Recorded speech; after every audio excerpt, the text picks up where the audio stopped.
Coming up tonight on YCN News, Kearsarge Regional School District in New Hampshire announces a new superintendent of schools. La Salette Shrine remains open. And Mike Pizzone has the weekend weather forecast. For more news, weather, and sports, it's time for YCN, your local view. Now, your daily digest of the Dartmouth Lake Sunapee region, southern Vermont, and Windsor County. News, sports, weather, and all that is happening in our area. The news on YCN, your local view. Good evening. It's Friday, April 17th. I'm Laura James. Welcome to YCN News. Focusing first on local news, there's a new school superintendent.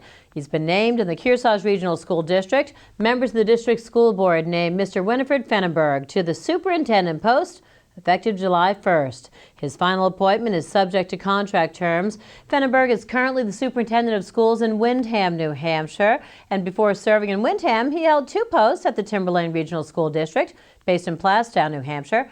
At Timberlane, Fennenberg was assistant superintendent of this district and also served as its special education director and school psychologist.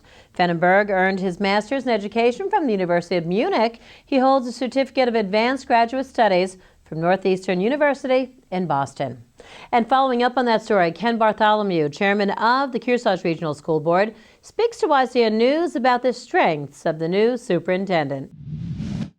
Well, we had excellent finalist candidates, but Mr. Fennenberg was the most experienced, the only current acting superintendent of the finalists, and a former assistant superintendent. He's superintendent in the Windham School District now, has been for a few years, and before that he was assistant superintendent in the Timberland Hampstead District.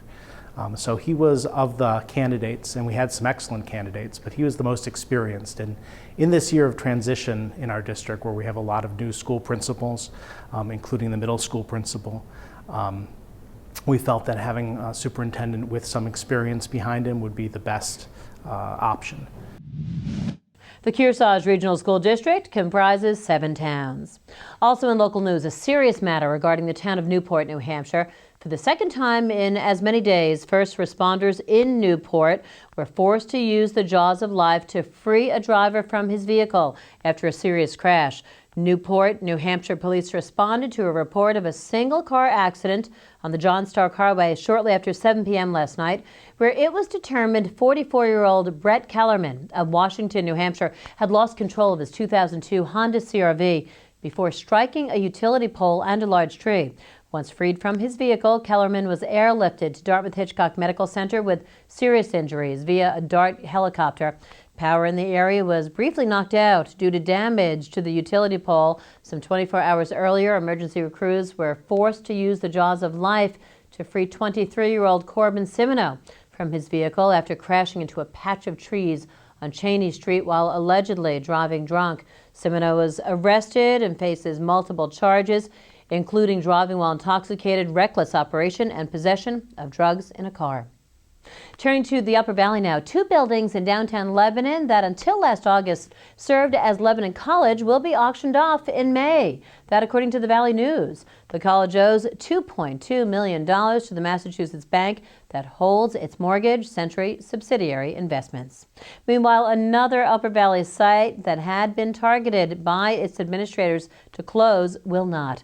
The La Salette Shrine in Enfield will remain open, reports the Valley News. The shrine property spans 27 acres along Route 4A near Muskoma Lake. No land or buildings will be sold per a vote made by 53 missionaries of the shrine's religious order. Coming up on YCN News, Windsor, Vermont receives a grant to improve its main street. Vermont State Police remind hikers not to leave valuables at trailheads, and Mike Pizzone has the results of softball action in Bellows Falls, as well as that weekend forecast, all coming up. The YCN News continues in a moment. Welcome back to YCN News. I'm Laura James. Well, Windsor, Vermont town officials are looking forward to the day when it will be easier to get into its downtown. A grant award to the town will help improve the look of Windsor along its main street.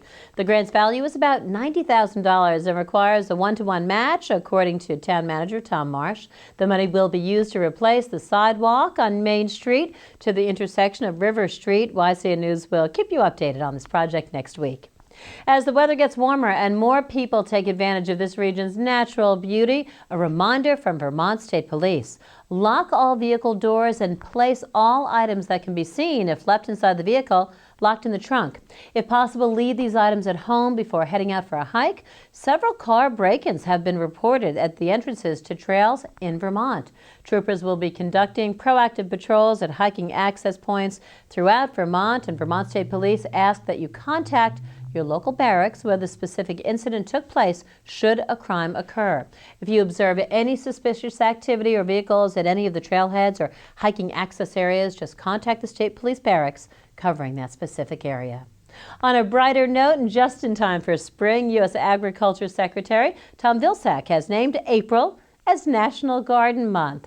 Vilsack designated April as National Garden Month so that people at home and abroad can learn more about the USDA's People's Garden Initiative. This project began back in 2009, says Secretary Vilsack, and today more than 2,000 people's gardens thrive on public and private lands across the United States and its territories and in 12 foreign countries. These people's gardens serve as models for uniting individuals, groups, and neighborhoods, all of which promote food security, use sustainable farming and gardening practices, and improves the environment, says Vilsack in a news release.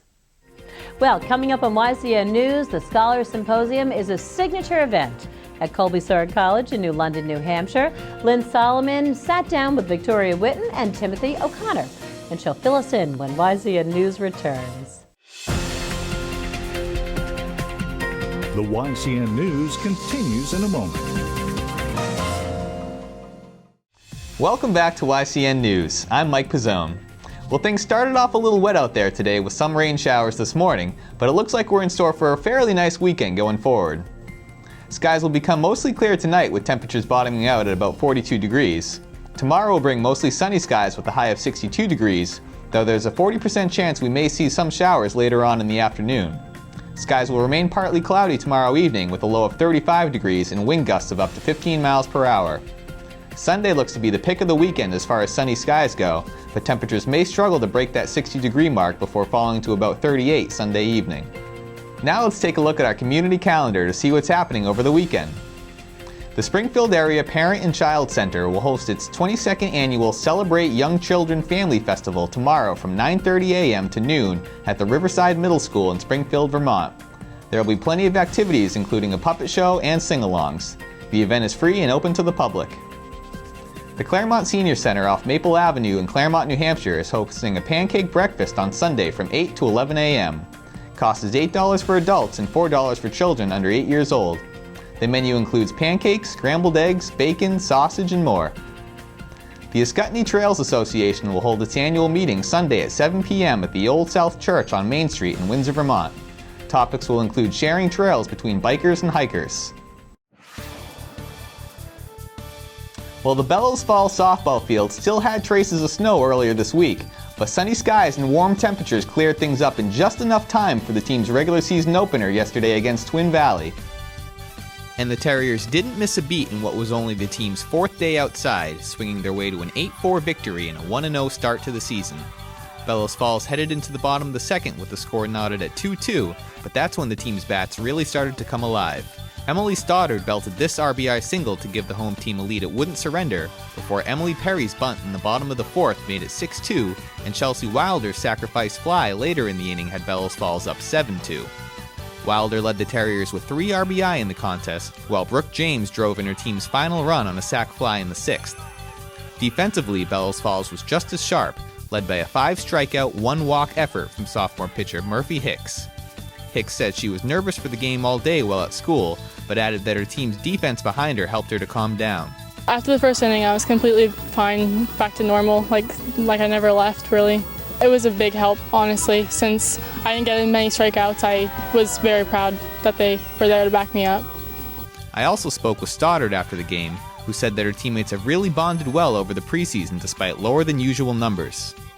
We've struggled in the past years on if we're going to have a softball team or not, and I think this year we're just really working together. There's not many of us, so we're bonding really well. I think it helps a lot, everybody on deck and out in the field.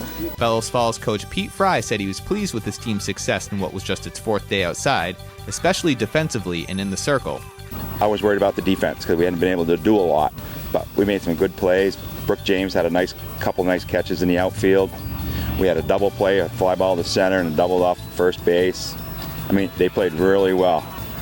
Murph's only a sophomore, and she did well last year as a freshman. But if we can score, we gave up 4 runs today. If we can score 6 or 8 runs every game, we're going to be right there, and I think in every ball game.